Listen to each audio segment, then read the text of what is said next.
بسم اللہ الرحمن الرحیم۔ بہترین انسان دین اسلام نے جس طرح ظاہری اعمال حسنہ اختیار کرنے کا حکم دیا ہے اور معاصی و منکرات سے بچنے کی تلقین فرمائی ہے، اسی طرح باطنی اعمال یعنی اخلاق حسنہ اور فضائل کو اختیار کرنے اور رذائل سے بچنے کی تلقین بھی فرمائی ہے۔ اسلام اعلیٰ انسانی قدروں اور حسن کردار کی نہ صرف حمایت کرتا ہے بلکہ اس کی ترغیب اور حکم دیتا ہے۔ حضرت عبداللہ بن عامر رضی اللہ تعالیٰ عنہما سے مروی ایک روایت میں ہے کہ ایک دن رسول اکرم صلی اللہ علیہ وسلم سے دریافت کیا گیا کہ کون بہتر آدمی ہے، تو آپ صلی اللہ علیہ وسلم نے فرمایا، ہر وہ شخص جو مخموم دل اور زبان کا سچا ہو۔ یہ سن کر صحابہ اکرام رضوان اللہ تعالی علیہ مجمعین عرض کیا کہ زبان کے سچے کو تو ہم جانتے ہیں کہ زبان کا سچا اس شخص کو کہتے ہیں جو کبھی جھوٹ نہ بولے،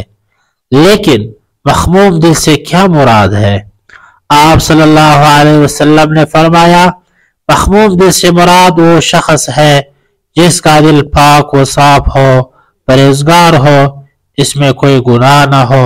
اس نے کوئی ظلم نہ کیا ہو، حد سے تجاوز نہ کیا ہو، وہ اس میں کدورت و کینہ اور حسد کا مادہ نہ ہو۔ مخموم دل کو سلیم القلب سے بھی تعبیر کیا جاتا ہے کہ جس کا دل غیر اللہ کے غبار سے صاف ستھرا ہو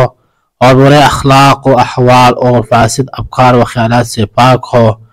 قرآن مجید میں ایسے شخص کی تعریف پہ اللہ تعالیٰ فرماتے ہیں، اعوذ باللہ من الشیطان الرجیم، بسم اللہ الرحمن الرحیم، اِلَّا مَنْ أَتَى اللَّهَ بِقَلْبٍ سَلِيمٍ، یعنی ہاں جو شخص اللہ کے پاس سلامتی والا دل لے کر آئے گا اس کو نجات ملے گی۔ حضرت عبداللہ بن عامر رضی اللہ عنہما سے مروی ایک اور روایت میں ہے کہ آپ صلی اللہ علیہ وسلم نے فرمایا، لوگو چار چیزیں ایسی ہیں کہ اگر تم میں پائی جائے تو دنیا کے فوت ہونے نہ ہونے کا تمہیں کوئی غم نہیں ہونا چاہیے۔ ایک تو امانت کی حفاظت کرنا، یعنی حقوق کی حفاظت و ادائیگی کرنا،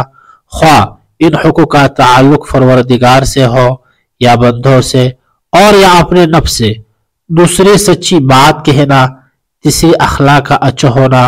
اور چوتھی کھانے میں احتیاط و پرہیزگاری اختیار کرنا، یعنی حرام و ناجائز کھانے سے پرہیز کرنا اور زیادہ کھانے سے اجتناب کر کے بقدر حاجت و ضرورت پر اکتفا کرنا۔ حضرت لقمان علیہ السلام کو اللہ تعالیٰ نے بے پناہ علم و حکمت، عقل و دانش اور دانائی سے نوازا تھا۔ ان کے پیغمبر ہونے میں اگرچہ علماء اسلام کا اختلاف ہے،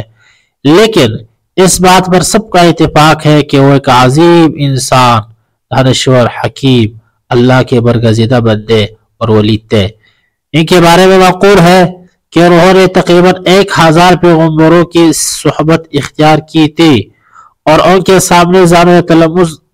کیا تھا۔ ان کے علم و دانش اور حکمت و دانائی کا غالباً بڑا راز یہی ہے کہ انہوں نے اتنے زیادہ پیغمبروں سے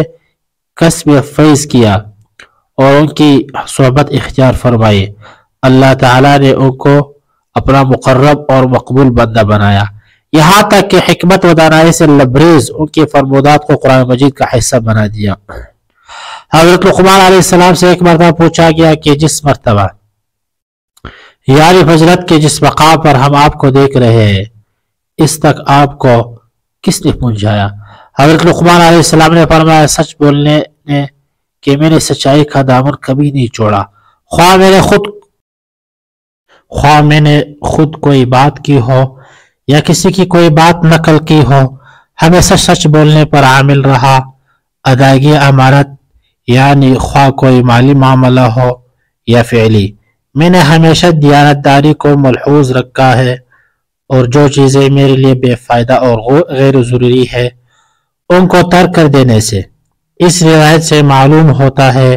کہ حضرت لقمان علیہ السلام کے حکمت و دانائی اور عقل و دانش کے اعلیٰ مقام اور عظیم مرتبے پر فائز ہونے کا سبب ان کی راست گوئی اور نیک کرداری ہے۔ اللہ تعالیٰ ہمیں بھی با کردار اور نیک سیرت بنائے اوصاف حمیدہ اور خصال حسنہ سے مزین فرمائے،